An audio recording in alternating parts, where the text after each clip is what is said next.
안녕하세요. 메가공무원의 오정화 회계사입니다.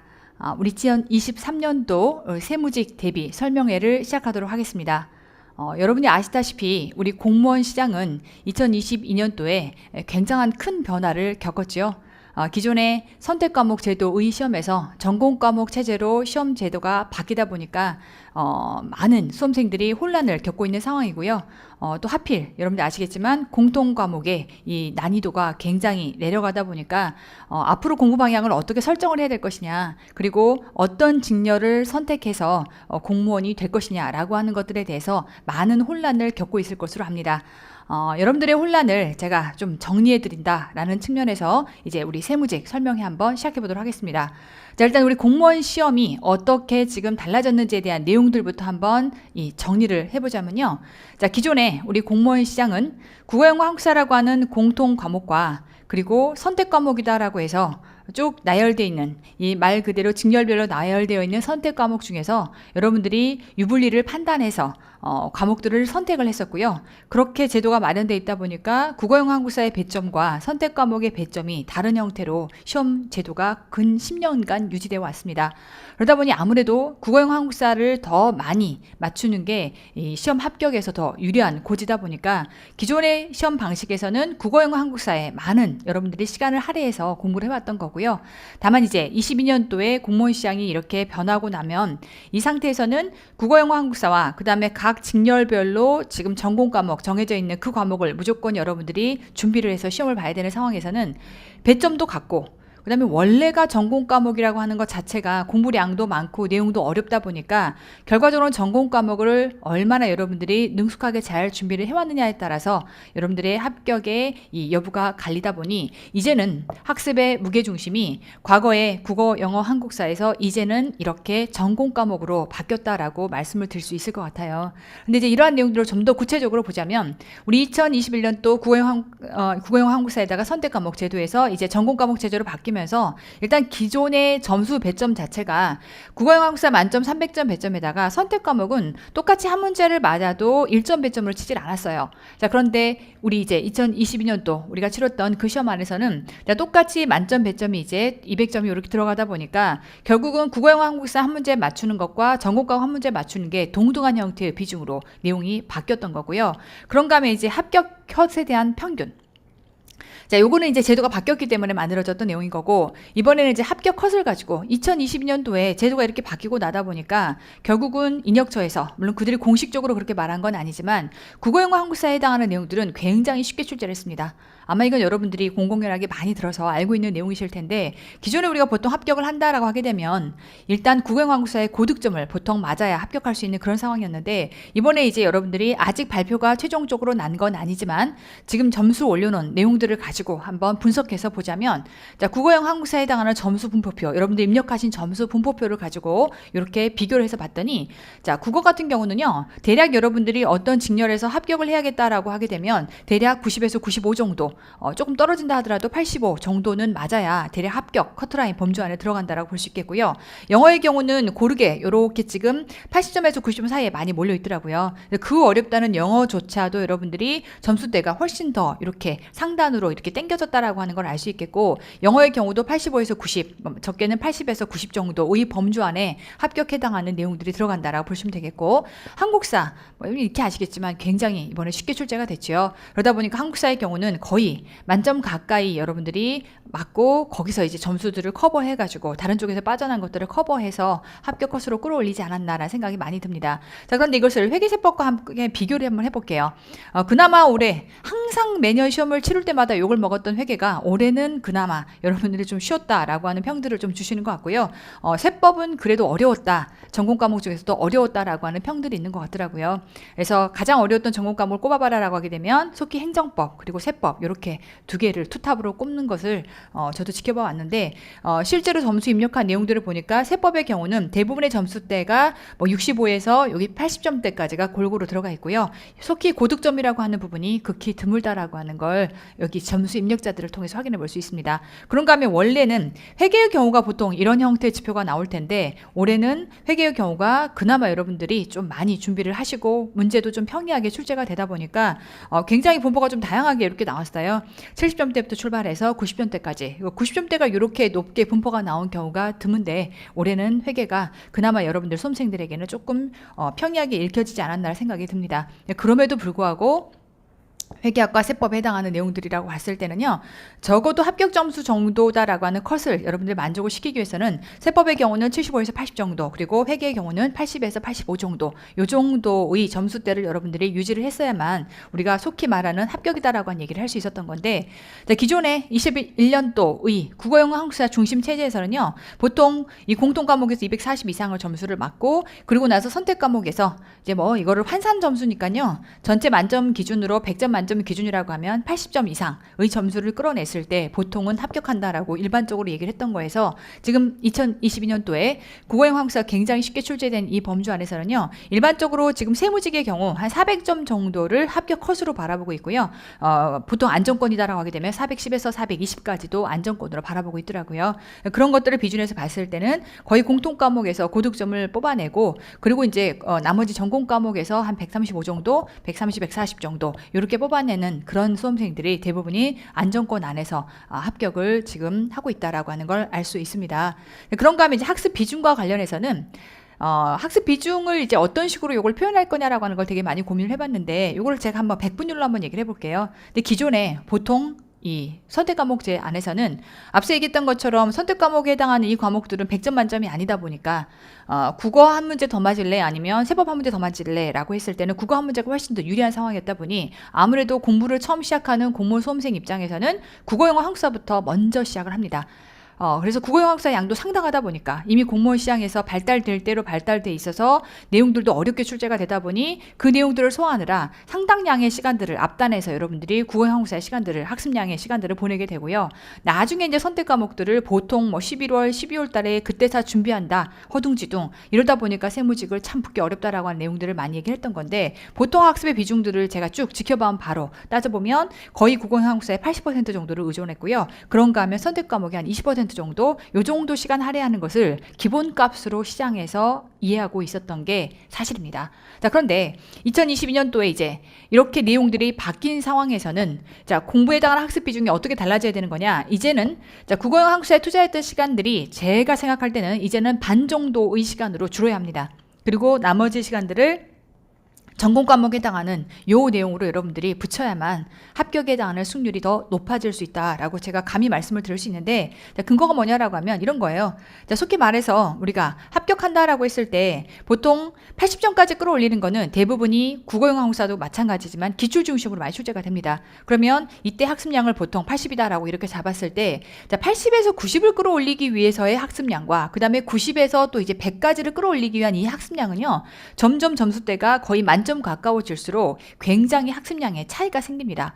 자, 그런데 이때 국어영어 한국사의 경우는요, 보통 80점까지 끌어올리기 위해서 들어가는 이 시간과 학습량의 시간과 그 다음에 80에서 100을 추가로 더 끌어올리기 위해서 들어간 학습량의 차이를 한번 비교를 해보자면, 국어영어 한국사의 경우는 학습 곡선이 이렇게 쉽게 말하면 위쪽이 볼록한 형태의 학습 곡선이거든요. 그러다 보니까 시간이 많이 여러분들이 누적이 될수록, 학습량에 해당하는 시간들이 많이 누적이 될수록 점수대가 굉장히 많이 올라갈 수밖에 없어요. 속히 말하면 80점까지 끌어올린 데는 200시간 정도가 소요된다라고 봤을 때, 그런데 만약에 만점 가까이를 끌어올리고 싶다라고 하게 되면 그때는 이보다 훨씬 배수 이상의 시간을 들여서 완벽을 기해야만 이 만점 가까운 시간이 나올 수밖에 없기 때문에, 속히 말해서 국어영어 한국사에서 거의 만점 가까운 점수를 맞추기 위해서 시간을 쏟아부어야 되는 게 훨씬 더 학생들 입장에서는 부담이 됩니다. 자, 그런데 우리 전공 과목은 어떠냐? 자, 회계학과 세법이다라고 하는 이 과목의 특성은 처음에 진입장벽이 굉장히 높습니다. 아마 익히 여러분들이 악명 높은 회계세법에 대한 내용들은 들어보셨을 거예요. 그러다 보니까 내용을 이해하는, 처음 그 진입장벽 안에서 이론에 대한 내용을 이해하는 게 너무나 어렵다 보니까, 그래서 많은 수험생들이 그렇게 많이 뽑음에도 불구하고 쉽게 도전하지 못하는 거고요. 어쨌건 진입장벽이 굉장히 높은 그런 과목이라고 볼 수 있는데, 이 과목은 국어영어 한국사하고요, 학습 곡선 자체가 달라요. 속히 말해서 국어영어 한국사는 여러분들이 잘했건 못했건 간에 어쨌건 학창시절을 쭉 보내는, 초중고를 보내는 12년간 공부를 하긴 했던 거예요.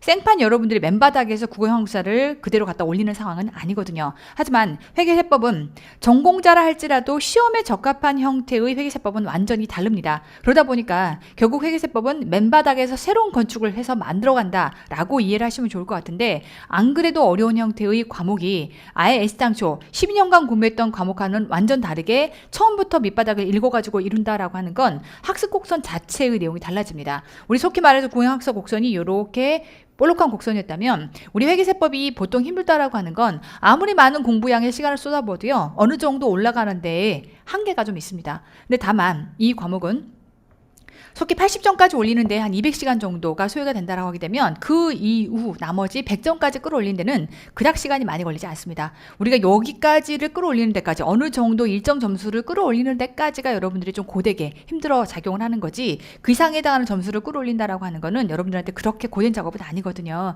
자, 그러다 보니까 속히 말해서 우리가 앞으로 합격하기 위해서, 세무직의 경우 합격하기 위해서 내가 어느 정도의 점수를 뽑아내야 되느냐라고 하는 부분을 가지고 고민할 때, 합격 가능권을 위해서 국어, 영어, 한국사다라고 하게 되면 80에서 90 정도 사이, 80만 조금 넘으면 되거든요. 그래서 요 정도에 해당하는 공부량만 여러분이 채워가면 되지, 예전처럼 그 많은 국어, 영어, 한국사의 커리들을 다 따라가면서 완벽을 기해서 만점까지를 맞기 위해서 그렇게 노력할 필요가 없다는 거. 일단 난이도도 굉장히 내려갔기 때문에 어느 정도의 내용만 여러분들이 공부하게 되면 훨씬 이 구간까지를 다 뛰어넘어가면서 점수가 나올 수밖에 없는 상황이라서, 이제는 학습에 해당하는 대부분의 시간이 국어, 영어, 한국사 중심에서 뭘로 옮겨가야 된다? 회계세법으로 옮겨가야 된다라고 하는 걸 강조드리고 싶습니다. 그래서 시장이 지금 완전히 바뀌었습니다.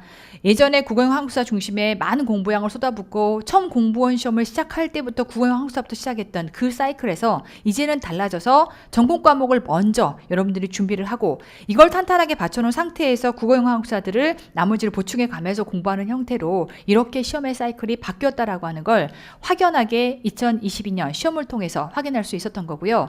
뭐 행여 수험생들 입장에서 그런 생각을 할 수 있을 것 같아요.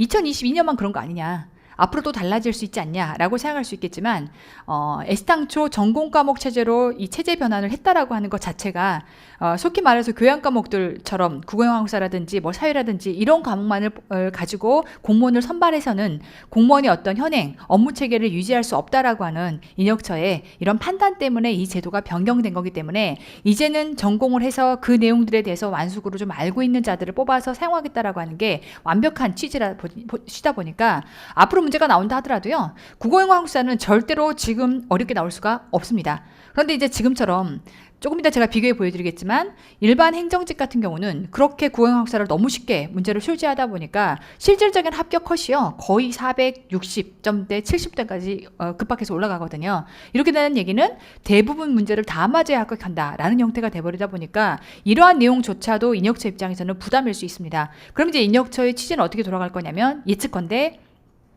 국어, 영어, 한국사는 22년도에 출제했던 것처럼 일반적인 평이할 수준으로 내고 이 변별력의 차이를 전공 과목에서 만들자라는 취지로 돌아갈 거예요. 근데 제가 제일 걱정하는 게 이제 이 부분입니다. 전공 과목에서 변별력을 만들자라고 생각하는 순간 전공 과목에 해당하는 난이도는요, 변별력을 낸다라고 하는 게 꼭 어렵게 내겠다라고 하는 취지는 아닐 수 있지만, 그 변별력을 만들기 위한 그 출제위원 입장에서는요, 이 난이도의 완급 조절이라는 게 그렇게 쉽지가 않습니다.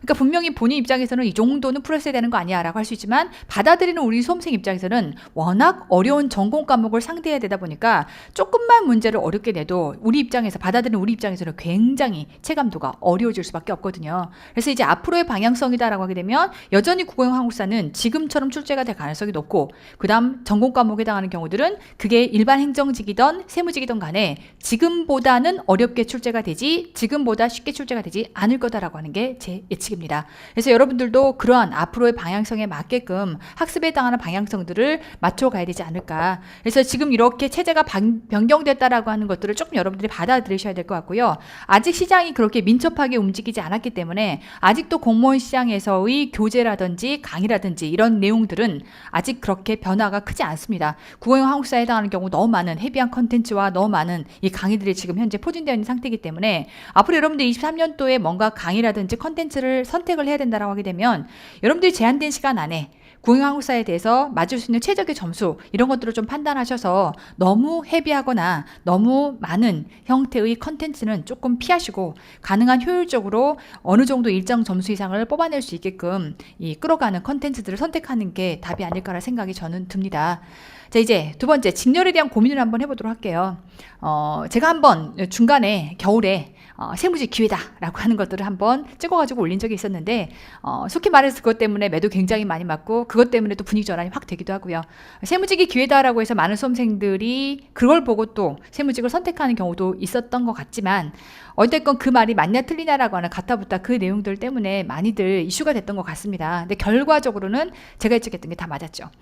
제가 뭐 그거를 찍기 신이다 뭐 그런 것들을 예측한 어떤 힘이 있다라고 하기보다는 그때 상황에 비추어 봤을 때 제가 생각하는 쭉 제가 이 시장을 10년간 강해왔던 그 경험치들을 바탕으로 바라봤을 때 그럴 거다라고 하는 것들을 예측을 했던 거고요. 자, 이제 뭐 완벽한 예측은 아니겠지만 저는 또 한 번 이런 생각을 좀 해봅니다. 합격이 절실하다면 이제는 세무직이 답이다. 저는 정말 그렇게 생각합니다. 이제 국어영 한국사가 저렇게 쉽게 출제가 되면 앞서 말씀드린 것처럼 앞으로도 국어영 한국사는 쉽게 출제가 될 수밖에 없다. 그러면 재시생들 입장에서 특히나 재시생들 입장에서는 이미 국어영 한국사가 어느 정도 돼 있어요. 그런데 정말 일행직을 선택했다가 똑같은 동급으로 비교해서 보면 일행직을 선택했다가 그 많은 경쟁률 그리고 정말 완벽을 요하는 그 점수들에서 밀려서 떨어졌다면 이제 정말 나에게 남은 선택지는 뭐냐면 나는 붙기만 하면 정말 원이 없겠다. 이것만 남을 수 있거든요. 저는 그랬던 것 같아요.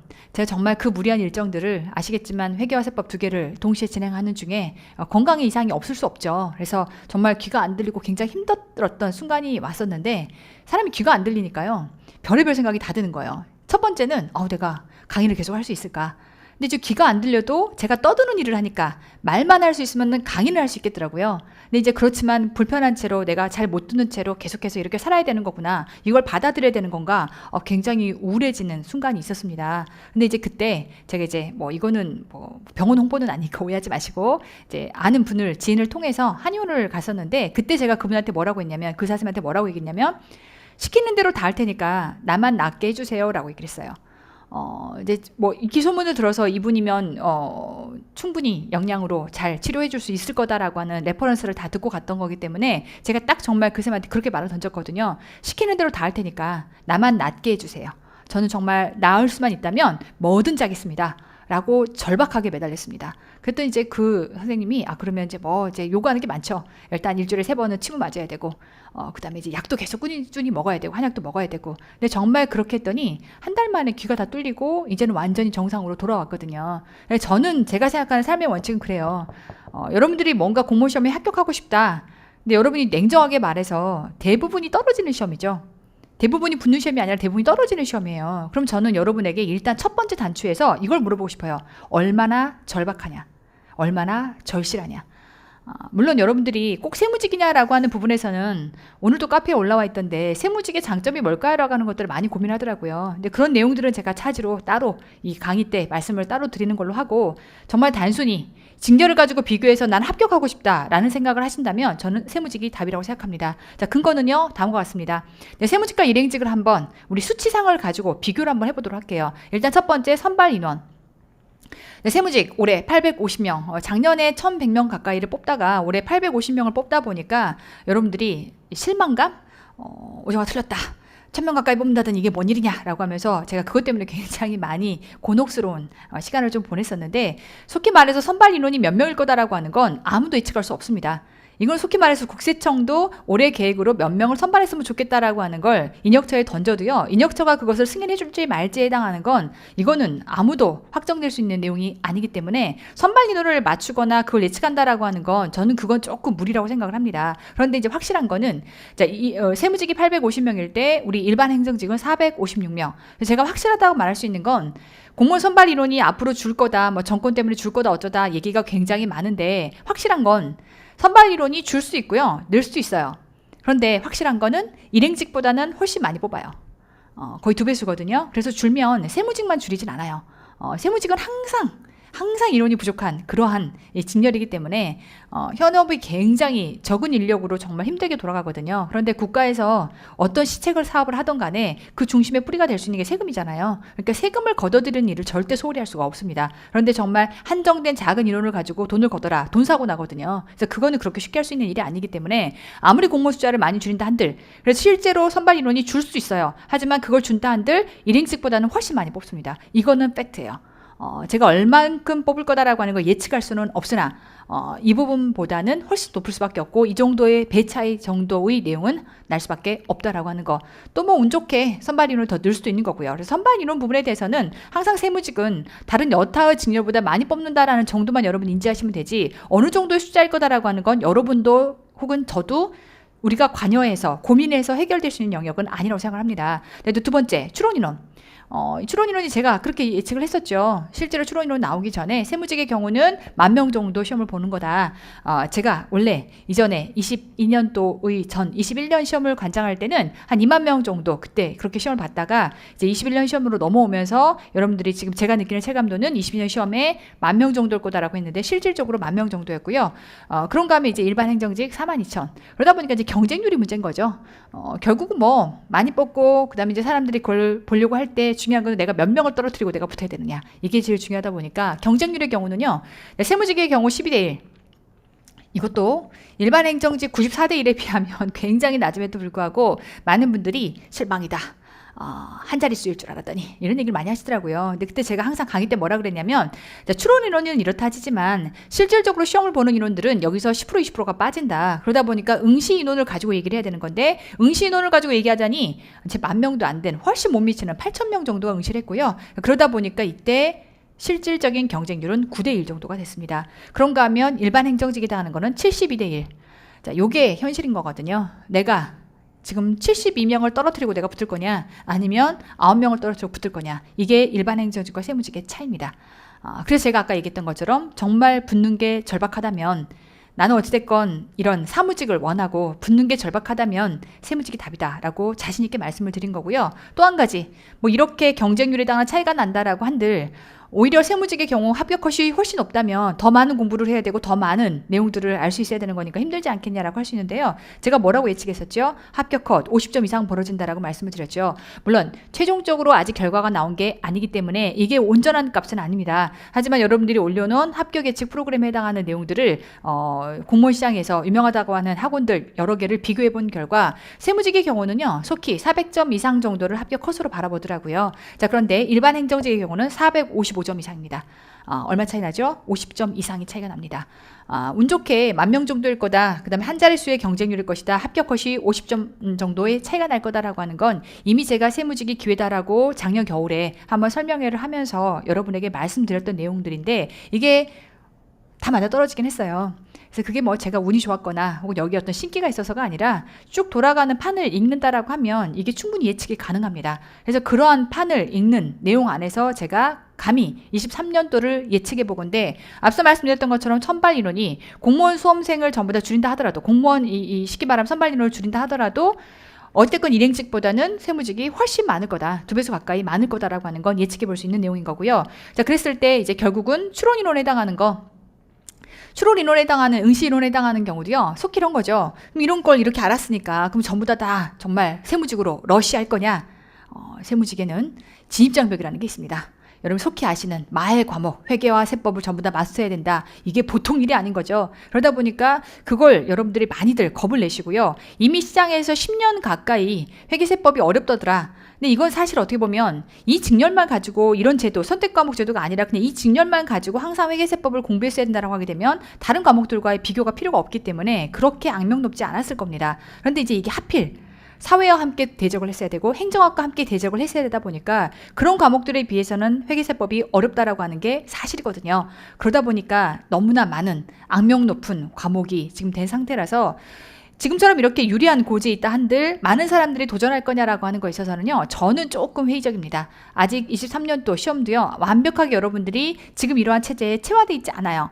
정말 이때 가서 눈물을 머금고 정말 경쟁률 빡세게 72대 1을 가지고 뚫어보려고 했는데 안 됐고 거의 만점 가까이 맞아야만 합격해야 되는 이 비극을 여러분들이 체화를 완벽하게 했을 것 같지 않아요. 그렇기 때문에 세무직으로 완벽하게 러쉬를 한다? 저는 그런 생각이 들지 않습니다. 그래서 응시인원에 해당하는 내용, 속히 말해서 경쟁률이 지금보다 아주 버라이어티하게 올라갈 것 같지 않다라고 하는 게 제 예측입니다. 그런가 하면 마지막 합격 컷.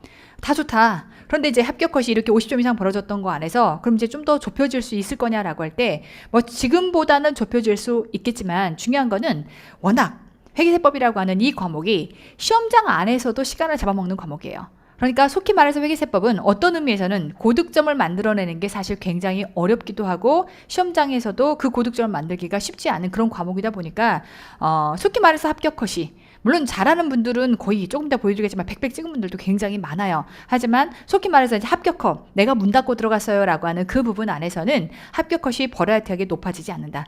지금 같은 수준을 유지할 겁니다. 그럼 이제 결과적으로 일행직에서 행정학과 행정법이 어떻게 얼마나 어렵게 나오느냐에 따라서 이 격차는 좁혀질 거라 지금처럼 550점 이상이 차이가 날 거라고는 제가 말씀드릴 수는 없지만 확실한 거는 합격 컷은 세무직과 일행직을 비교했을 때 당연히 세무직이 낫습니다. 그럼 결론만 얘기하면 23년도에도요. 선발이론은 똑같은 이런 행정직군이라고 봤을 때 일반 행정직보다는 세무직이 훨씬 더 많이 뽑는다. 이거 팩트일 거고요. 그 다음 두 번째, 응시 인원이 버라이어티하게 늘 거냐? 저는 그렇게 생각하지 않습니다. 그 다음 세 번째, 합격 컷은요. 여전히 세무직이 일반 행정직보다 낮을 거다. 그러니까 속히 말해서 여전히 완벽한 기회라고 말할 수는 없으나 완벽한 기회는 22년 동안 완벽한 기회였어요. 그런데 그렇게 말할 수는 없으나 여전히 문은 넓고 문턱은 낮습니다. 그래서 여러분들이 정말 어떤 직렬을 선택해야 될지에 대한 고민을 하고 있다면 저는 자신 있게 이렇게 말씀드릴 수 있을 것 같으니까 앞서 제가 처음 말씀드렸던 프레임 절박하다면 정말 나는 합격하고 싶다. 선생님 합격만 시켜주면 제가 뭐든지 할 수 있을 것 같아요. 라고 한다면 지금부터 회계세법 도전하셔서 세무직 당당하게 내년 합격자 명단에 이름을 올리시기 바랍니다. 자, 그러면 회계학고 세법 이제는 사실은 제가 이제 과거에는 회계 한 과목만 여러분들을 가르치다가 이제는 회계학과 세법 두 과목 다를 가르치다 보니까 속히 말해서 전공 과목을 전부 다 통째로 책임지는 상태가 된 거죠. 정말 직렬을 등에 한꺼번에 졌다라고 해도 과언이 아닌데 이러한 회계세법에 대해서 어떻게 공부하면 될 거냐라고 하는 방향성을 한번 여러분들에게 설명을 드려보려고 합니다. 속히 말해서 이제 시험의 난이도가 이렇게 쭉 이어진다라고 볼 때 시험의 난이도를 오해하시면 안 되는 게 이게 출제 범위하고는 다른 내용인 거예요. 속히 말해서 이제 출제 범위를 공무원 시장에서 쭉 다뤄왔던 10년간 다뤄왔던 그 출제 범위를 넘어서 문제를 낸다라고 하게 되면 그 어느 누구도 준비가 안 돼 있습니다. 이렇게 돼버리면 그런 문제가 2개면 결국은 10점 가까이 떨어질 수밖에 없고 그런 문제가 4개면 20점이 떨어질 수밖에 없는 거라서 그걸 우리는 난이도라고 얘기하지 않을 겁니다. 말 그대로 우리가 쭉 다뤄왔던 범위 안에서 지금까지는 쭉 이렇게 정규분포 안에서 우리가 다뤄왔던 그 내용들만 가지고 시험에서 출제가 되었기 때문에 그런 문제들이 그대로 출제가 된다라고 하는 가정하에서 난이도를 가지고 제가 한번 이렇게 분포를 만들어 보고요. 그런가 하면 이제 시험의 난이도에 따라서 여러분들의 학습의 양은 달라져야 합니다. 근데 속히 말해서 학습의 양을 가지고 얘기할 때 과거에는요. 기본 이론에다가 기출까지만 해도 공무원 시험이 충분히 커버가 됐어요. 왜? 쉬우니까. 그래서 충분히 너무나 쉬운 문제들이 이렇게 출제가 되다 보니까 여기까지만 해도 충분히 커버가 됐던 상황에서 점점 이제 회계학 문제들도 어려워지기 시작합니다.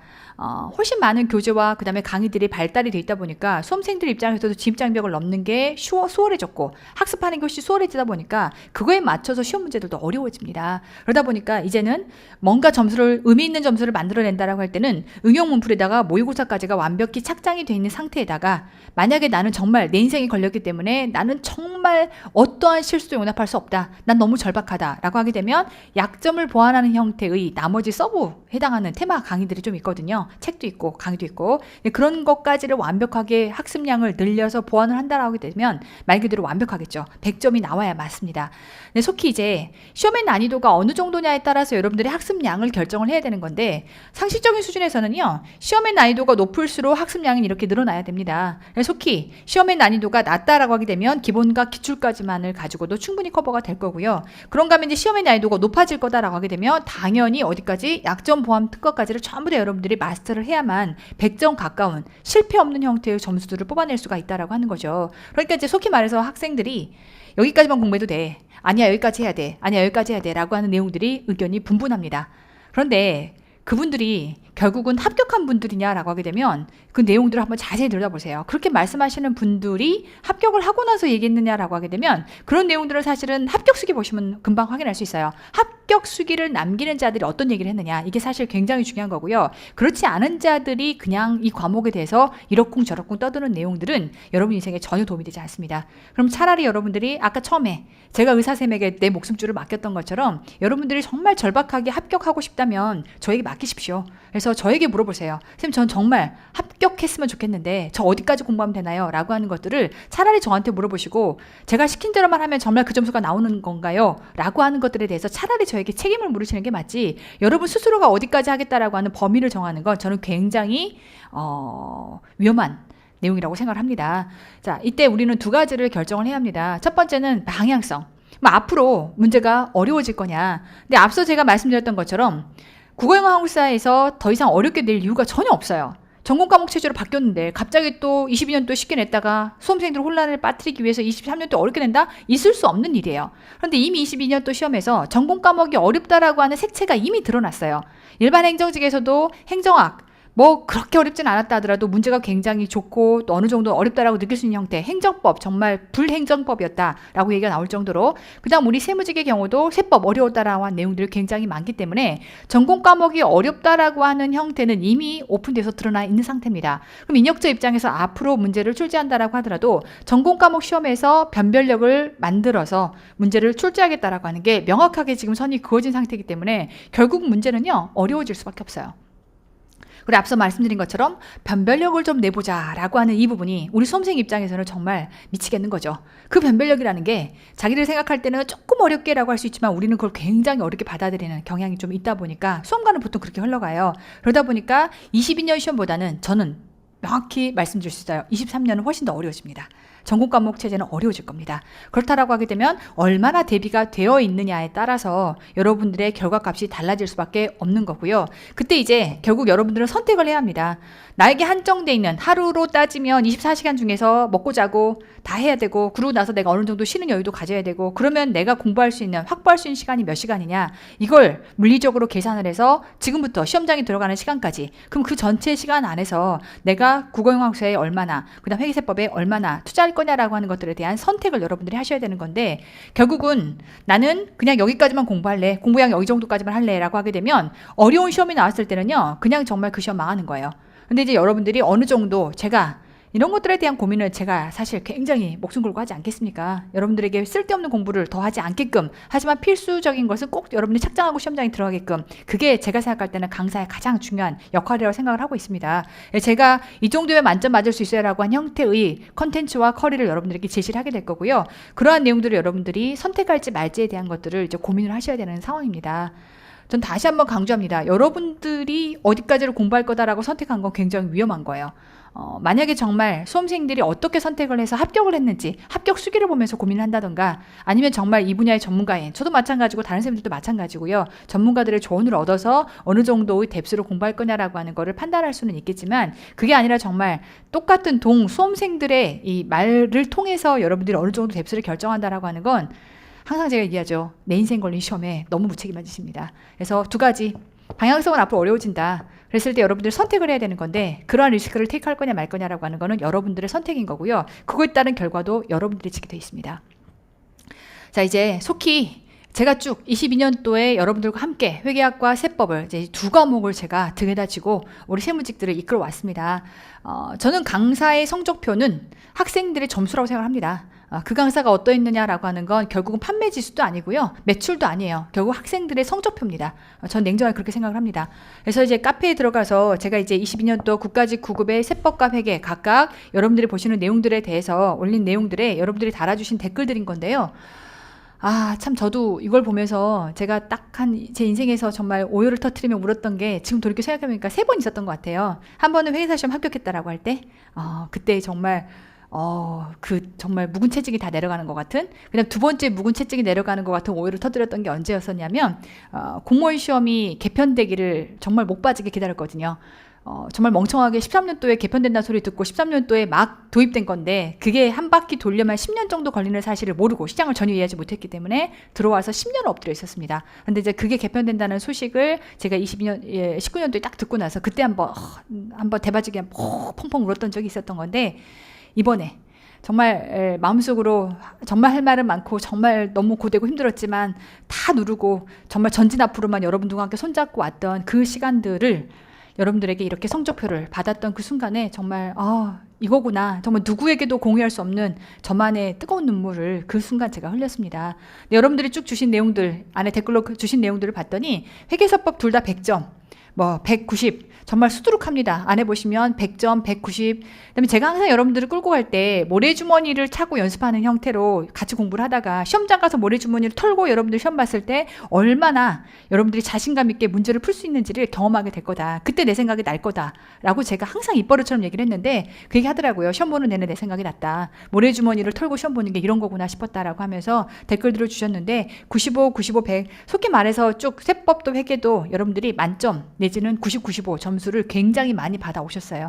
제가 앞서 말씀드린 것처럼 저는 이게 강사의 성적표라고 생각을 합니다. 물론 제 책이 제일 많이 팔리고 가장 매출이 많은 것도 사실이에요. 근데 그런 성적표 말고 정말 여러분들 한 분 한 분이 저를 쭉 따라왔을 때 여러분 인생을 걸고 저를 믿고 같이 따라왔을 때 어떤 결과를 맞이했느냐라고 하는 게 강사로서는 너무나 무섭기도 하고 또 너무나 맛보고 싶은 쉽게 말하면 성취감이기도 하고 그런데 제가 이렇게 1년간 여러분들과 함께 엎드려서 회계세법을 같이 쭉 해오면서 두 과목 다를 만점 가까운 점수들을 뽑아냈다라고 하는 걸 다시 한번 진짜 강조를 드립니다. 자, 그러면 이제 회계와 세법 커리큘럼이 어떻게 되느냐, 어떻게 했길래 그런 점수들이 가능하냐, 앞으로 전공 과목 체제 어려워질 것이고 거기서의 변별력으로 점수 차이가 벌어질 텐데 그러면 앞으로 어떤 커리큘럼을 통해서 이러한 점수를 끌어낼 수 있을 거냐라고 했을 때요, 어떻게 100점이 가능했느냐. 자, 회계의 전략과 세법의 전략 다릅니다. 과목의 특성이 좀 달라요. 자, 회계의 전략이 있고 세법의 전략이 있는데 회계의 경우는요, 속히 말해서 정확한 이론에 대한 이해, 이거야. 모든 과목의 공통적인 내용이죠. 근데 이제 회계가 가장 중요한 건 뭐냐면 문제풀이를 얼마나 완벽하게 하고 들어가느냐. 말 그대로 기계가 돼서 들어가야 된다. 문제풀이의 머신이 돼서 들어가야 된다. 이 부분이거든요. 속히 강사가 이론을 정확하게 이해하고 그 다음에 그 이론에 대해서 헷갈림 없게끔 여러분들을 끌고 가는 것도 강사의 몫이고요. 그 다음에 중요한 거는 그 다음에 컨텐츠들이에요. 여러분들이 그 컨텐츠들을 밟아가면서 나도 모르게 문제를 푸는 거에 대한 기계가 돼서 시험장에 안착돼서 들어갈 수 있게끔. 속히 말해서 제가 항상 강조하는 게 공부하는 내내 나를 욕할 수는 있어요. 정말 우정아 이렇게 문제 나오는 거 맞아? 이렇게 어렵게 문제들을 그렇게 가르치고 이렇게 어려운 문제들까지 풀게 하는 거 맞아? 라고 하시겠지만 시험장에서는 웃으면서 풀고 나와서는 100점을 맞고 여러분들 인생이 구제되는 그 경험을 저와 함께 하시면 가능합니다. 근데 속히 말해서 공부하는 내내 저는 여러분들 도마 위에서 욕을 먹거든요. 이렇게 하는 거 맞아? 도대체 컨텐츠가 왜 이렇게 많아? 이렇게 하는 거 맞아라고 하는 반문들을 여러분들 굉장히 많이 주시는데 저는 냉정하게 딱 그렇게 물어보고 싶어요. 결국은 공부하는 내내 수월하게 공부하다가 시험장 가서 이럴 줄 몰랐어요 라는 얘기를 할 거냐, 아니면 공부하는 내내 정말 힘들고 지치지만 어차피 제가 끝까지 여러분들을 손을 잡고 끌고 함께 가거든요. 그 고된 여정들을 나와 함께 하고 나서 결국은 저 정상에서 100점 맞고 웃을 거냐, 이건 여러분들의 선택의 문제입니다. 근데 저는 100점이 가능하게끔 이렇게 여러분들을 완벽한 기계로 만들어서 시험장에 넣게끔 컨텐츠를 만들고 여러분들을 끌고 가는 형태로 1년을 쭉 꾸려왔었고 앞으로도 이렇게 진행할 겁니다. 세법은 좀 다릅니다. 세법은 문제를 많이 풀고 문제를 잘 풀어야 되는 게 아니라 그 조항이, 그 많은 방대한 양의 암기가 머릿속에 완벽히 들어있어야 돼요. 그러다 보니까 첫 번째는 법조문에 대한 완벽한 이해.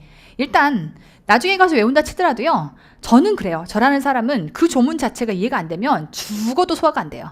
이게 무슨 말인지 이해가 돼야, 그래야 그 말을 외워지고 나중에도 익숙하게 되는 거지, 이해가 안 된 채로는요 정말 한 글자도 외울 수 없는 게 저라는 사람입니다. 그래서 저는 여러분들 손잡고요 정말 조문 하나하나를 다 씹어드리죠. 정말 그 많은 해비한 강의들을 제가 다 등에 지고 여러분들과 함께 한 문장 한 문장, 왜 내가 안 해주면 여러분들이 집에 가서 혼자 그 조문을 이해하기 위해서 진땀을 흘려야 되기 때문에 가능한 쉬운 사례와 가능한 모든 강의 기법들을 동원해서 여러분들이 한 조문 한 조문을 완벽하게 이해할 수 있게끔 만들어 드립니다. 자, 그 다음에 여러분들이 해야 되는 게 뭐냐면 조문에 대한 반복 암기. 정말 그 방대한 양의 세법을 여러분들이 자주 눈에 발라가면서 이미 이해는 끝났기 때문에 그 조문이 낯설지는 않을 거거든요. 하지만 자꾸자꾸 잊어버린다라고 하는 게 세법의 한계점입니다. 그러면 잊어버리지 않게끔 계속 틀을 잡아서 그 내용들을 자주 반복해서 볼 수 있게끔, 그리고 완벽하게 문제를 풀면서 계속 고된 매를 맞아가면서 그 문제 안에서 여러분들이 완전히 체화돼서 정리가 될 수 있게끔 이렇게 만들어주는 컨텐츠가 저는 세법에서 가장 중요한 포인트라고 생각을 합니다. 속기 그래서 회계와 세법에 대한 전략을 얘기하라면, 회계의 경우는 문제풀이의 기계가 되게끔 많은 문제들을 여러분에게 제시해서 가장 효율적으로 문제를 풀 수 있는 방법들을 제안을 해주는 게 제 역할인 거고요. 그 다음 세법의 경우는 OX 등등을 완벽하게 만들어서 이 컨텐츠들을 만들어서 여러분들이 그 방대한 양의 세법들이 머릿속에 완벽하게 차고 들어가서 정리가 될 수 있게끔, 말 그대로 정리를 얼마나 완벽하게 해주느냐에 저는 전략이 있다라고 생각을 합니다. 하여 그러한 내용들이 어떤 식으로 커리가 펼쳐져 있는지를 제가 간략하게 설명을 드리자면, 우리 보통 공무원 시험에서의 사이클은요 모두가 같습니다. 기본이론에, 기출에, 응용문풀에, 모의고사라고 하는 이 사이클을 따라가게 되어 있습니다. 자, 그랬을 경우에 일단 기본이론이라고 하면 우리 기본서가 3가지로 마련되어 있어요. 표지 보셨나요? 그냥 만들어 온 거 아니고요. 연간 이제 이렇게 표지가 만들어지기로 계획이 돼서 이미 메가가 표지를 먼저 만들어 놓고 시작을 했습니다. 그래서 재무회계 이렇게 바로 고추가 될 거고요. 재무회계, 원가관리회계, 그 다음에 정부회계 각각에 해당하는 게 기본서가 만들어져 있습니다. 쭉 보시면 재무회계에 해당하는 경우 안에도요, 그 안에 있는 문제수만 가지고, 문제를 풀어내는 그 문제수만 가지고 봐도 1000문제가 넘더라고요. 저는 이론만 가르치지 않습니다. 회계는 아까 얘기했던 것처럼 철저하게 문제풀이의 머신을 만들겠다, 이 원칙을 가지고 있기 때문에 모든 기본서가 문제풀이에 최적화되게끔 여러분들이 계속 문제를 반복해 가면서 문제를 풀어가게끔 내용이 들어가 있고요. 자, 그런가 하면 기출에 해당하는 거 기출 플러스 10개년에 해당하는 모든 기출이 주제별로 전부 다 흩뿌려져 있고요. 주제별로 어떻게 풀어야 되는지에 대한 가지들이 전부 다 정리가 된 상태에서 따로따로 다 분류가 돼서 묶여져 있습니다. 그런가 하면 응용문풀, 유명하죠. 회계천재. 안 풀자니 무섭고 풀자니 힘들고 정말 죽을 맛이다 라는 얘기를 많이 하는데, 천재를 몇 바퀴 돌렸느냐가 이 시장에서의 성적표처럼 느껴질 정도로 굉장히 유명한 책입니다. 속히 저도 이 책에 굉장히 많은 공력을 드리기도 하고요. 그래서 저와 여러분들의 대원칙은 이거죠. 우리는 응용력이 1도 없다. 이걸 또 자칫 오해하시는 분들이 있는데, 각각 개별 사람 하나하나를 놓고 보면 응용력이 있을 수도 있어요. 시간이 충분하다면. 그런데 시험장 가면요, 여러분 1분 안에 한 문제씩을 풀어야 되고 여기다 많은 시간을 쓸 수 없다라고 하는 그 압박감에서 여러분들이 문제를 풀어낼 때는요, 응용력 따위를 논할 수 있는 상황이 아니에요. 말 그대로 내가 머릿속에서 풀어봤던, 정말 알고 있는 형태가 기계적으로 나와가지고 문제를 풀어야 되는 거지, 응용력 따위는 논할 수가 없습니다. 그러면 여러분들 어떻게 하셔야 되냐, 시험장 들어가기 전에 1분 안에 풀어낼 수 있는 객관식 형태의 회계학 모든 문제를 가능한 많은 형태의 변수를 다 풀고 들어가셔야 돼요. 그게 총집합이 뭐냐면 회계천재라고 보시면 됩니다. 많이들 이렇게 질문하세요. 기출과 얘가 겹치냐고요. 하나도 겹치지 않습니다. 회계천재는 미리 말씀드리면 기출에 해당하는 모든 변형 문제와, 원래 공무원 시험이 기출 변형을 넣거든요. 기출의 100% 변형 문제, 그러니까 똑같은 문제는 하나도 없다는 뜻인 거고요. 그런가 하면 다 시험에서 출제가 되는 내용들, 그래서 우리 공무원 시험에서 적합할 수 있게끔 제가 사지선다형으로 문제를 바꿔가지고 공무원 시험 문제를 모두 다 변형한 형태의 문제들이 들어가 있기 때문에 속히 자신 있게 여러분들이 쭉 나머지 모든 컨텐츠들까지를 보시면 1분 안에 풀 수 있는 객관식 형태의 모든 회계학 문제를 전부 다 맛보고 시험장에 들어간다라고 볼 수 있습니다. 그렇게 하기 때문에 빠짐없이 촘촘하게 여러분들이 모든 점수를 100점까지 끌어올려 만들어낼 수 있다는 거고요. 모의고사도요, 제가 제 입으로, 그쵸? 이왕 자랑하기로 했으니까 얘기하죠.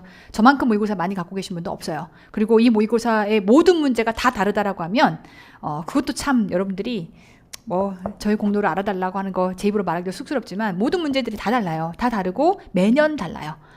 솔직히 말해서 올해 모의고사 문제 만든다라고 하게 되면 주제별로 다시 다 뿌립니다. 그리고 다시 20개씩을 섞어가지고 만들기 때문에 매년 만드는 모의고사 다 다르다라고 보시면 되는데, 모의고사도 실전 동형, 베스트, 그리고 봉투 모의고사, 그리고 7급에 해당하는 파이널 모의고사까지 해서 4가지의 모의고사가 준비되어 있습니다.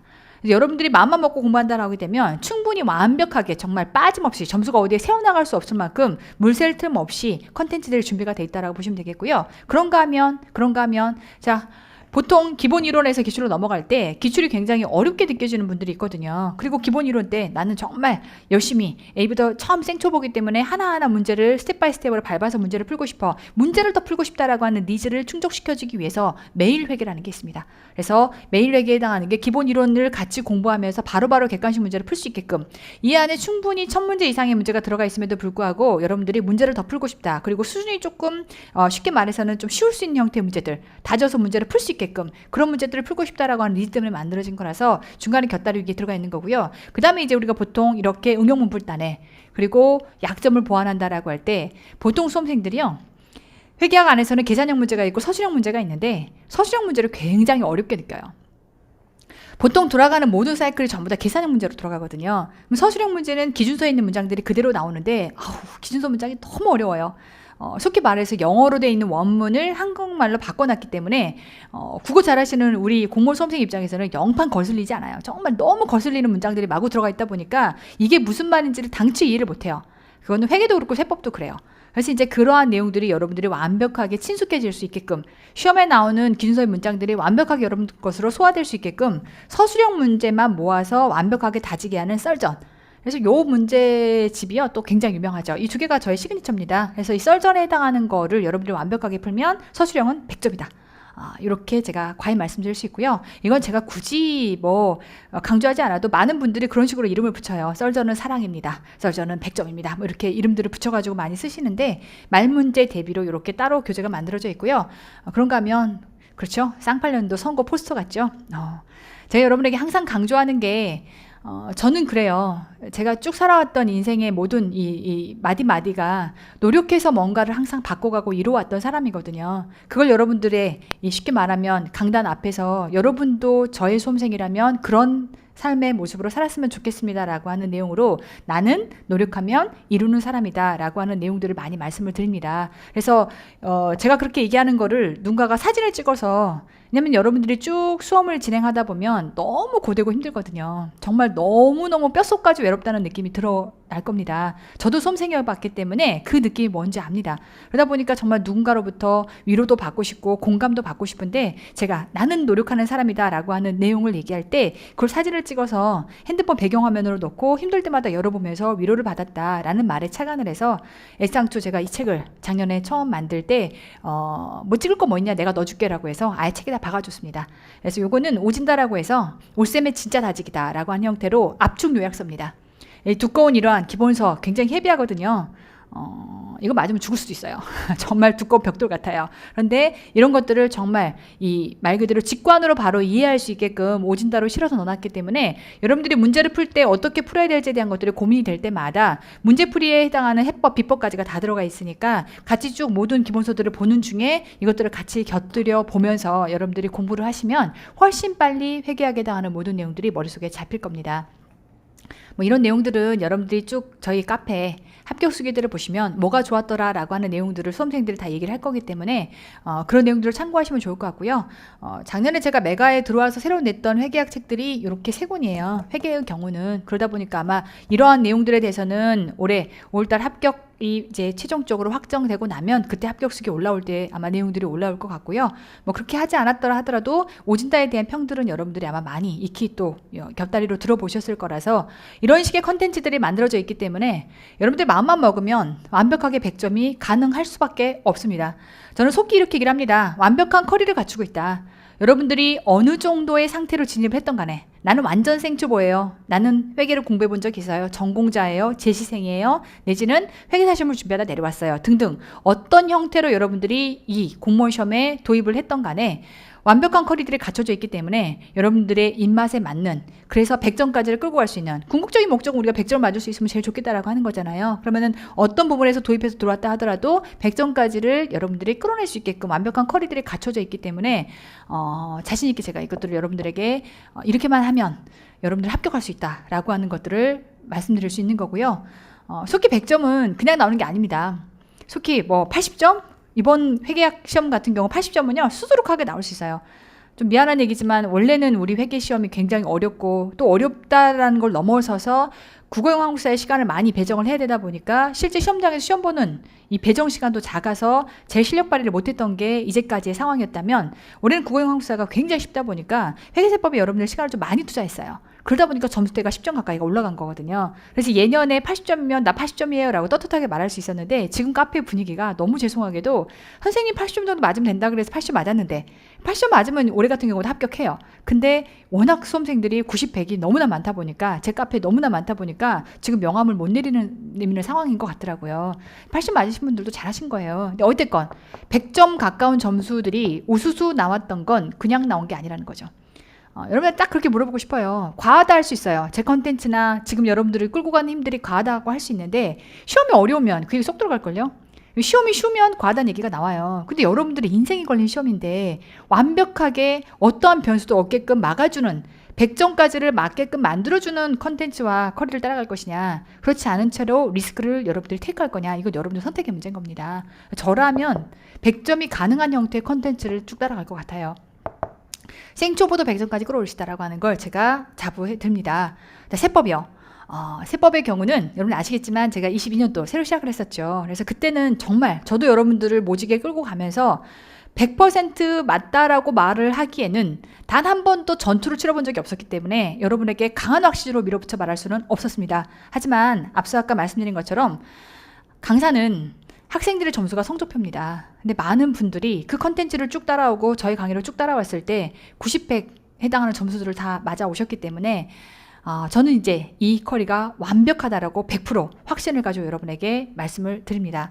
세법도 마찬가지입니다. 기본이론의 기출의 응용 문풀의 모의고사. 제가 여러분들에게 국가직 시험을 위해서 이런 형태의 커리를 쭉 1년 내내 만들어서 함께 같이 진행을 해왔던 거고요.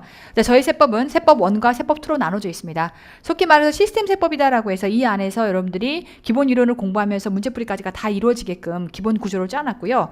굳이 세법 1과 세법 2로 나눈 이유가 뭐냐라고 하게 되면 세법 1에 해당하는 경우는 속히 말해서 나중에 법에 대한 설명을 드리겠지만 국기, 국징, 그 다음에 부가세와 이 세 가지에 해당하는 이 부분들을 기본적으로 다루고요. 그런 다음에 이제 어느 정도 회계에 해당하는 지식을 조금 더 요하는 형태. 그래서 좀 더 법에 해당하는 기본 구조는 갖춰져 있는 상태에서 법에 대한 이해도가 어느 정도 바탕이 되어 있는 상태에서 회계가 좀 가미가 돼야 이해할 수 있는 형태의 영역들이 세법 2로 따로 마련되어 있습니다. 법이 나눠져 있다 보시면 돼요. 그래서 이거는 법인세, 소득세, 그 다음에 상속세, 증여세에 해당하는 게 이 안에 따로 들어 있습니다. 그래서 법별로 나눠져 있다라고 생각하시면 되는데 이걸 다루시는 분마다의 차이예요. 한 권에서 그냥 2달 갖고 다 끝낼 거냐. 근데 저는 그걸 원하지 않습니다.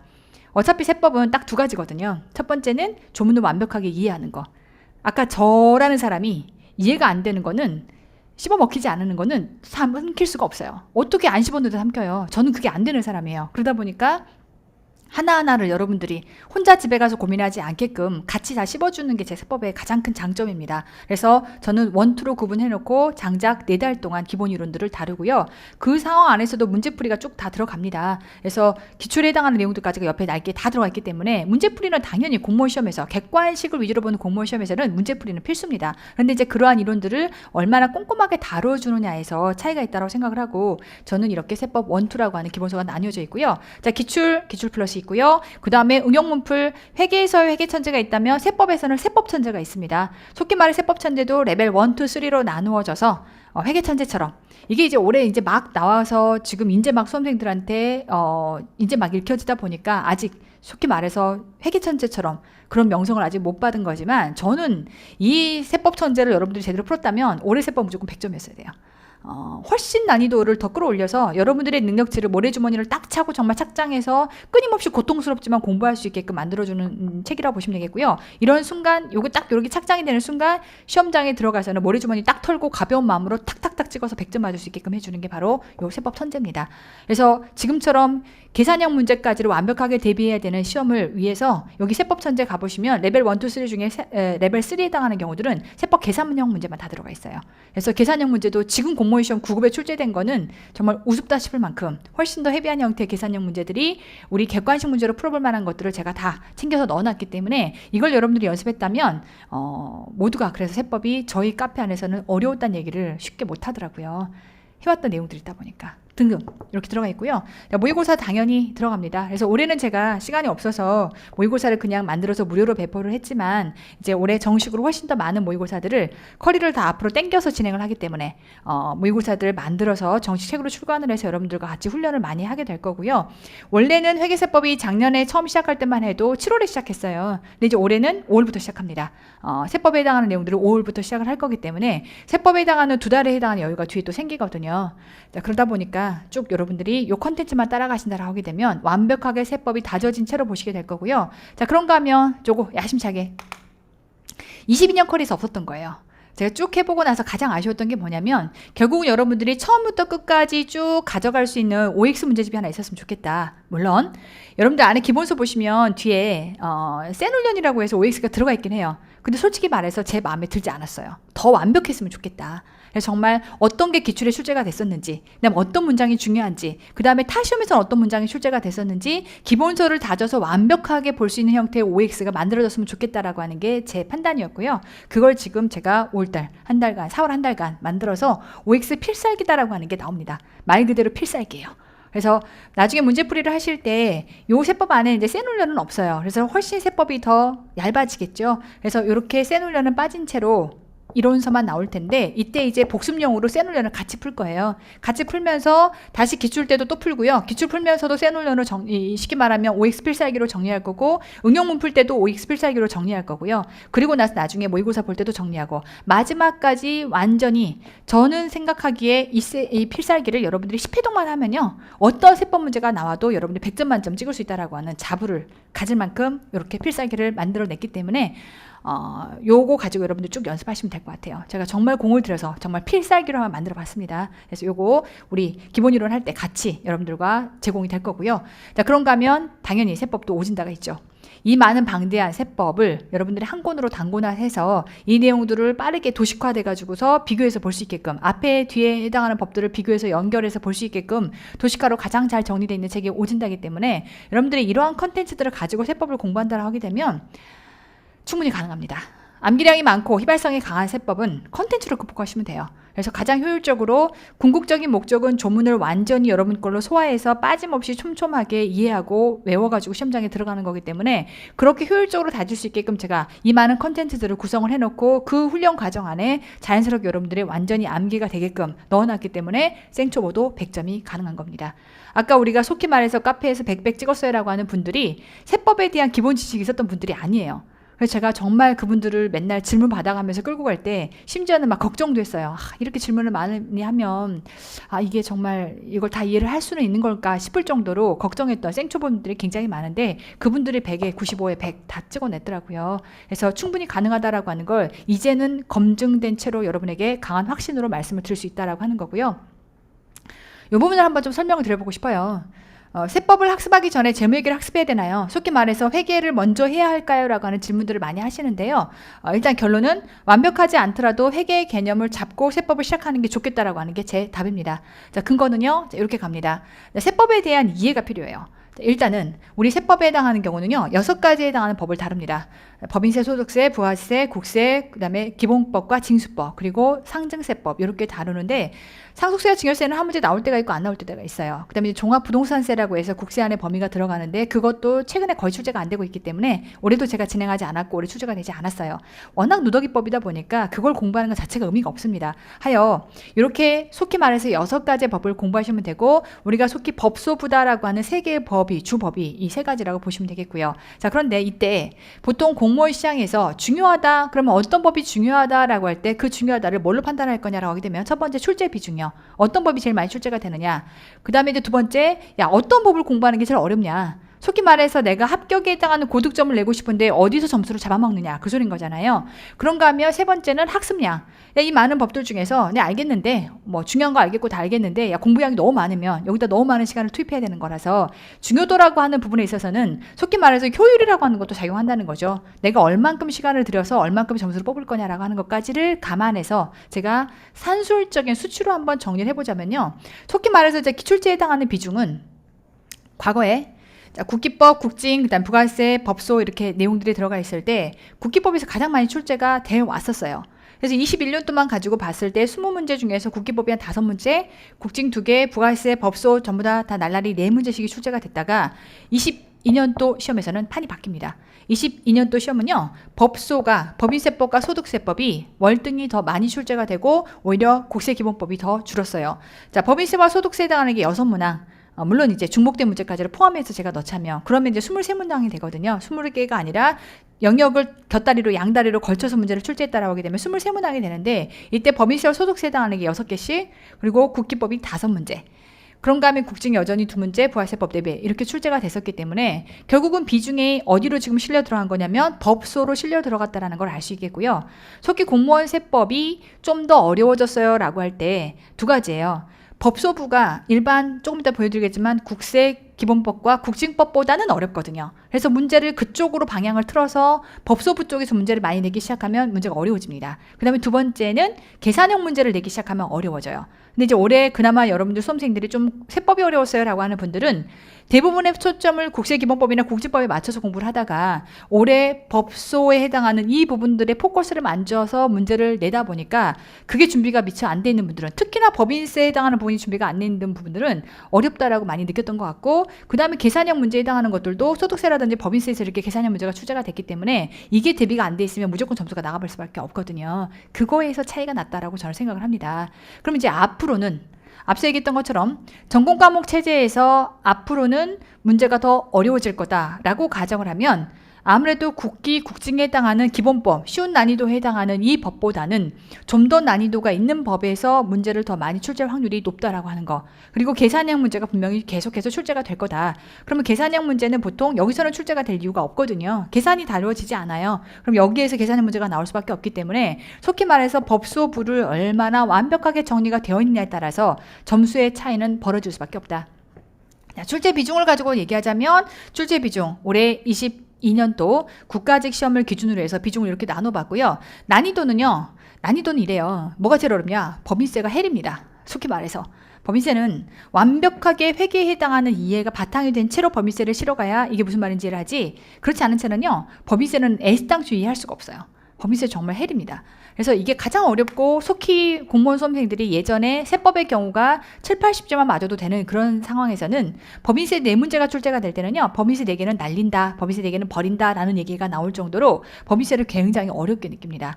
그런가 하면 이제 법인세와 소득세는 양이 좀 많긴 한데, 양이 많다라는 게 절대적인 양이 많다기보다는 외울 게 짠짠한 게 많아요. 그렇지만 어쨌든 법인세를 기반으로 해서 실어가는, 속히 말해 사업소득이나 이런 내용들은 법인세를 기반으로 해서 실어가는 내용들도 있다 보니까 어느 일정 부분은 회계를 조금 알아야 유리한 부분이 일정 부분은 좀 있습니다.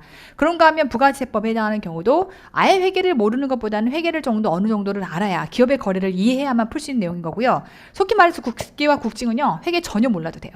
전혀 몰라도 돼. 근데 이 부분은 여러분이 보시는 것처럼 난이도가 낮아요. 그럼 이제 출제에 해당하는 학습량 보실까요? 출제 학습량을 보시면 이렇게 나뉩니다. 이거는 어떻게 잡아온 거냐라고 했을 때는 제 기본서를 기준으로 했을 때 기본서 페이지 갖고 나눠봤어요. 그래서 페이지 수 갖고서 전체 100분율 놓고 한번 이렇게 비교를 해봤던 건데, 그러면 자, 중요하다라고 하면 3가지를 가지고 중요하다라고 할 텐데 이 중에서 제가 또 가중치를 실어봤어요. 속히 말해서 출제 비중이 가장 중요한 거죠. 많이 출제가 되는 부분을 많이 공부하는 게 맞고 그게 제일 중요하다고 이해할 수 있는 것이고, 그런가 하면 난이도 학습량, 이걸 가지고 제가 중요도에 해당하는 산술적인 것을 엑셀 돌려서 한번 만들어 봤더니 이때 중요도는 이렇게 나옵니다. 속히 말해서 법소부에 해당하는 중요도가 거의 70%가 집중되어 있다고 보시면 돼요. 법소부를 얼마나 여러분들이 완벽하게 완숙하게 하느냐에 따라서 달라지는 건데, 속히 이제 수험생들이 많은 얘기를 이렇게 얘기를 해요. 국기와 국징에서만 점수를 많이 뽑으면 된다. 근데 그거는 법소부에 해당하는 내용들이 4문제 나왔을 때, 그랬을 때 사실 법인세 4문제 날려버려도 80점이거든요. 국기, 국징을 다 맞추고 나머지 거에서 한두 개만 빵꾸 나도 결국은 7, 80점대가 나오기 때문에 그렇게 해서 합격해요 라는 얘기가 나왔던 거지만, 지금처럼 법인세가 6문제가 출제가 돼버리고 소득세가 6문제가 출제가 되면 결국 이 2개 다 날리면 12문제 날아가는 거거든요. 그래서 이거는 불가능합니다. 이제는 판이 바뀌었어요. 여러분이 세법을 이해하는 데 있어서 이러한 지표도 굉장히 중요하다고 생각을 합니다. 속히 앞서 얘기했던 것처럼 국세기본법과 국세징수법은요, 쉬운 법이다 보니까 어느 정도 법에 대한 기본 지식이 쌓인 상태에서만 단순함기만 들어가면 되는 거라 속히 이해가 많이 요하지 않거든요. 그러면 이거는 어느 정도 학습량만 채워지면 해결될 수 있는 내용이지만, 자, 법인세는요, 학습량이 채워준다고 해결될 수 있는 게 아니에요. 이건 회계에 대한 이해가 바탕이 돼야 애시당초 단추가 껴맞춰지는 그런 과목이다 보니까 얘는 회계가 절대적으로 중요한 형태의 법입니다. 그래서 제가 회계 강사임에도 불구하고 세법을 시작했던 이유기도 하고요. 예전에 처음 할 때 법인세만 해줄까? 하도 수험생들이 요청을 하니까 법인세만 해줄까라고 생각을 하다가 계속 고민하다가 에잇 그러면 차라리 하고 지금 이렇게 여러분들에게 세법까지를 끌고 가는 강사가 된 건데, 결국은 회계가 완벽하게 여러분들이 이해가 된 상태에서 법인세를 여러분들이 공부를 하셔야 되는 거라, 가장 좋은 건 회계를 가르쳤던 강사가 그 언어로 법인세법과 소득세법을 짚어주는 게 가장 효율적이다라고 하는 겁니다. 그래서 이거는 공부해보신 분들이 제일 잘 알 거예요. 그래서 나중에 5월달에 합격식이 올라오면 한번 읽어보세요. 그분들이 뭐라고 얘기를 하는 건지, 저한테 배웠던 세법이 어땠는지를 그때 한번 읽어보시면 제일 좋을 것 같습니다. 그렇기 때문에 결국은 그러면 가장 중요도가 높고 난이도도 높고 하다는 이 법수업에 해당하는 부분은 가능한 회계를 어느 정도라도 하고 나서 하는 게 제일 좋겠구나. 그래서 회계와 상관관계가 높은 영역을 잘해야 점수가 잘 올 수밖에 없기 때문에 회계에 대한 이해가 선행돼야 된다라고 하는 게 명확한 명제입니다. 그래서 이 부분을 여러분들이 세법과 관련해서 좀 정확하게 이해를 하시는 게 제일 좋을 것 같고요. 자, 연간 저의 강의 일정을 간단하게 설명을 드리자면, 5월달부터 모든 강의가 시작이 됩니다. 회계세법 둘 다 시작이 됩니다. 그리고 시험은 4월이다라고 하는 걸 가정을 놓고 보시면, 자, 5월달부터 시작해서 2달간 자, 재무회계와 관련해서는 기본이론 회계부터 갑니다. 그 다음에 이제 나머지 2달간 심화, 그래서 이론을 4달 동안 진행한다라고 보시면 되겠고, 그럼 이제 9월부터 11월까지 기출, 그리고 응용문풀, 그리고 3월까지 모의고사, 그럼 이제 나머지를 약점, 보완, 특강 등등으로 이렇게 여러분들의 커리가 만들어져 있고요. 그랬을 때 쭉 항상 기본서를 같이 회독해서 진행한다. 근데 회계는 문제풀이의 머신이 돼야 되기 때문에 이 모든 과정 안에서 계속해서 문제를 풀게 들어가 있어요. 매일 회계를 통해서 기본 이론서 안에도 문제가 많이 있지만 이걸 같이 병행할 수 있겠고요. 심화 이론은 거의 사실은 실전 훈련 문제풀이라고 생각하시면 돼요. 거의 문제풀이입니다. 그런가 하면 나머지에 해당하는 모든 내용들도 본격적인 문제풀이로 쭉 맞춰져 있기 때문에 객관식 회계학의 최선을 다해서 객관식 회계에 최적화가 되게끔 이렇게 문제풀이 형태로 커리큘럼에 맞춰져 있다라고 보시면 되겠고, 세법의 경우는요, 기본 이론이 5월달부터 시작합니다. 근데 선생님 아까요, 회계가 좀 완숙이 돼야 그래야 세법을 할 수 있다라고 하셨잖아요 라고 했는데, 그거는 아까 얘기했던 것처럼 법소부, 부가가세는 조금 난이도가 쉽게 말하면 상관관계가 떨어지고요. 법인세를 진행하기 전에는 회계가 좀 이해가 돼 있어야 돼요. 그러다 보니까 이때 여러분들이 회계에 해당하는 기본 이론을 했다면 그 다음번에 이때 7월달부터 8월달까지 진행하는 2달간 진행하는 세법 2를 여러분이 따라가는데 아무런 무리가 없습니다. 그래서 제가 회계를 완벽하게 이해했다라고 하는 게, 여러분이 완전히 회계가 다 된 채로 세법을 한다라고 하는 건 이 스케줄상도 말이 안 되는 거예요. 다만 회계를 그래도 어느 정도 기본 이론 한 바퀴 정도는 돌리고, 그리고 세법으로 따라 들어와야 뭐를? 요거 법인세와 소득세에 해당하는 거, 세법 2에 해당하는 경우가 이렇게 따라 들어와야만 여러분들 맥락이 이해가 되기 때문에 세법 1은 사실 상관없어요. 세법 1은 회계와 상관없이 굴러가는 게 맞아요. 근데 아까 보셨던 것처럼 난이도나 그 다음에 중요도라고 하는 측면에서 제일 중요한 건 사실 세법 2예요. 여러분의 점수를 깎아먹는 건 세법 2입니다. 그래서 이렇게 회계를 다 듣고 나서 순차적으로 와야 되기 때문에, 속히 정말 정규 커리큘럼만 따라간다라고 하게 되면 회계세법을 둘 다 같이 끌고 갈래요 라고 하게 되면 제가 지금 실강으로 진행하는 거 그대로 따라가시면 되겠죠. 쉽게 말해서 월화는 회계, 그 다음에 수목은 세법, 그러고 나서 복습, 월화, 수목 쭉 이런 식으로 곁다리로 끌고 가시면 2달 해서 결국 4달 동안 이론이 완성이 될 거고요. 그러고 나면 세법도 11월 초까지 기출, 그리고 안에서 OX 필살기라고 하는 거를 따로 강의를 합니다. 속히 제가 앞에서 이때 기본 이론을 할 때 티맵이라고 하는 걸로 요약 정리해 가면서 강의를 했던 건데, 올해는 그거 진행하지 않습니다. 언제 하냐면 이때 진행합니다. 그래서 이 강의와 이 강의는 각각 구분된 강의예요. 그래서 나는 이렇게 기본 이론까지 다 듣고 나니까 OX는 혼자 풀었었고, OX는 이때부터 여러분이 푸실 거거든요. 책은 이때부터 나올 겁니다. 그럼 이때부터 쭉 풀었기 때문에 굳이 강의 안 들어도 돼라고 하게 되면 바로 기출로 넘어가시는 거고요.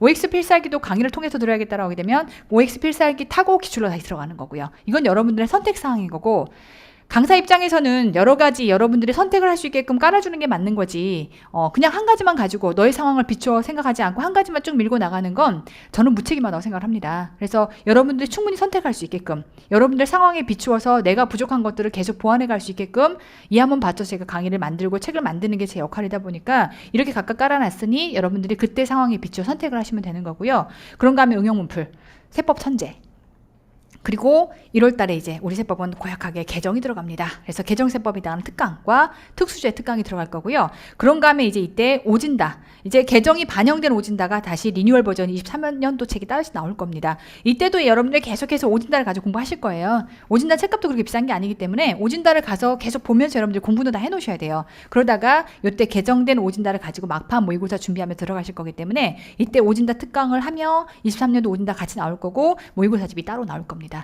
자, 이 중에도 아까 얘기했던 것처럼 끊임없이 OX 필살기를 가지고 기본 이론 때도 공부하시고 기출 때도 항상 이 OX 필살기를 갖고 정리한다고 생각하시면 돼요. 여러분들이 충분히 100% 교재랑 매칭해서 정리할 수 있게끔 교재 순서까지를 다 맞춰서 OX가 만들어져 있기 때문에 완벽하게 여러분들이 시험장에 가기 전에 막판 하루 다 돌려볼 수 있게끔 OX 필살기를 만들어 놨으니 기대하셔도 좋습니다. 그래서 이렇게 세법에 해당하는 모든 연간 일정들이 마련이 돼 있고, 이건 실강에 해당하는 모든 일정들이기 때문에 실강에 해당하는 모든 내용들은 전부 다 온라인으로 업로드 될 거거든요. 이 일정들을 실강 커리로 그대로 따라가셔도 되고, 만약에 여러분들이 시간이 없다라고 하게 되면 이런 것들을 압축해서 온라인 강의를 들을 때는 굳이 여러분들이 뭐 일주일에 2번만 강의 듣거나 이렇게 할 필요가 없잖아요. 이런 것들이 여러분들이 4달 코스를 2달로 줄이거나 4달 코스를 3달로 줄이거나 여러분들이 좀 융통성 있게끔 스케줄 조정하시면 될 것 같고요. 첫 번째, 자, 국어형 한국사에 해당하는 경우는 앞서 얘기했던 것처럼 이제는 과거의 그러한 복잡한 컨텐츠에서 양을 좀 줄이셔야 됩니다. 단순한 커리어 압축을 통해서 80점 이상을 노리는 게 이게 방법입니다. 그 다음 두 번째는 전공 과목을 먼저 시작하십시오. 전공 과목 내용 어렵습니다. 속기 말해서 국어형 한국사는 12년간 공부를 했던 거고, 이제는 거기서 절대로 어렵게 나올 수가 없습니다. 근데 전공 과목은 어렵게 시작하면 한도 끝도 없습니다. 그러니까 여러분들이 전공 과목에 먼저 투자를 해서 여유치를 확보한 다음에 그리고 나서 쉽게 나올 수 있는 국어형 한국사에다가 시간을 투자하시는 게 효율적입니다. 그리고 이론을 집중 공략하는 6개월 단계, 속기 말해서 4개월이든 6개월이든 여러분들의 이 상황에 비추어서 여러분들 좀 해석하시면 좋을 것 같고요. 그리고 문제풀이 집중 4달 해서 토탈 10달, 요 형태로 여러분들 스케줄을 좀 책정을 하셔가지고 처음부터 어떻게 공부할 건지에 대한 것들을 좀 고민을 하고 시작을 했으면 좋겠습니다. 1번 원칙이, 우리 강의형 교재는요, 모든 강의는 인강으로 업로드가 됩니다. 그래서 맨날 많이 물어보시는데 당연히 인강으로 업로드되는 강의를 따로 실강으로만 진행하지는 않습니다. 인강으로 진행을 하면 다음날 바로 업로드가 돼서 올라갈 거기 때문에 그거에 맞춰서 여러분들이 학습 스케줄을 짜시면 좋을 것 같고요. 교재 일정도 많이 물어보십니다. 교재 일정은 아까 제가 말씀드린 것처럼 강의 시작하는 일정에 맞춰서 교재가 출간이 됩니다. 아시겠지만 회계세법 2개 다 하다 보니까 제가 지방세까지를 내년에 다 관장을 하게 되면 지금 예상되는 책의 권수가 23권이 됩니다. 그렇기 때문에 이거를 미리 책을 만든다라고 하는 건 솔직히는 불가능하고요. 항상 강의 일정에, 올해는 이 강의 일정에 늦지 않게 책을 만드는 게, 그리고 오류 오타를 줄이는 게 제 최고의 목표거든요. 정말 바짝 긴장하고 모든 연구진과 함께 노력을 하고 있습니다. 그렇기 때문에 교재 개강일에 출간될 거다라고 하는 거 먼저 말씀을 드리고요. 그 다음에 이제 세외연구소라고 하는 카페가 있어요. 네이버에 들어가셔서 아반티지5를 찾아서 여기에 가입을 하시고요. 여기를 적극 활용하십시오. 많은 합격 수기들이 들어가 있습니다. 속기 다른 떨어지고 그다음 다시 공부하는 재시생들이 말하는 내용들은 들을 필요 없어요. 합격했던 자들이 어떤 길을 걸었는지, 어떤 시간에 이것들을 겪어왔는지에 대한 것들을 통해서 위로 삼으시고 그 방법대로 따라하시고, 그리고 여러분들이 모르는 것들에 대해서 끊임없이 반추하면서 그것들을 질문을 던지십시오. 그러면 카페에서 저의 조교가, 그리고 제가, 그리고 수험생들이 여러분들에게 적극적으로 같이 힘을 끌어가면서 모르는 것들을 해결해주고 같이 의지해가면서 그 험난하고 기나긴 여정들을 함께 갈 겁니다. 그래서 카페들 여러분들 적극 활용하셨으면 좋겠고요. 저는 이제 이러한 내용들을 준비 다 마치고 23년도 커리를 시작할 겁니다. 앞서 제가 처음 말씀드린 것처럼 우리 세무직이 22년도의 기회였어요. 근데 23년도는 어떻게 되냐라고 할 때 저는 23년도도 여전히 기회라고 생각을 합니다. 22년도만한 기회는 아닐 수 있겠지만 앞서 제가 말씀드린 것처럼 합격이 절실하다면 저는 세무직이 답이라고 생각합니다. 정말 선생님이 시키는 대로만 하면 만점 가까이 맞을 수 있나요? 저 붙을 수 있나요? 라고 물어보시면 저는 자신 있게 그럴 수 있다라고 말씀을 드릴 것이고, 제가 여러분들에게 던진 그 말의 무게만큼을 앞으로 또 1년 동안 등에 온땅 다지고 최선을 다해서 여러분들과 함께 앞으로 씩씩하게 걸어 나갈 겁니다. 그래서 정말 이 시험을 보시고 좌절을 하거나 혹은 정말 이 취업의 이 빙하기에서 여러분들 이 한번 뭐 먹고 못 해먹고 살 거냐라고 하는 것들을 고민하면서 나는 공무원이라고 하는 걸 택하겠다라고 여러분들이 결심이 섰다면 저와 함께 정말 이 한번 불사가며 열심히 여러분들이 공부를 하시면 1년 뒤에는 여러분들이 정말 원했던 그 결과를 손에 쥐고 정말 옳았다, 정말 좋았다라고 하는 이러한 것들을 회상할 수 있게끔, 그런 시간이 되게끔 저도 최선을 다해서 노력을 하겠습니다. 자, 이제 또 강의에서 만날 거고요.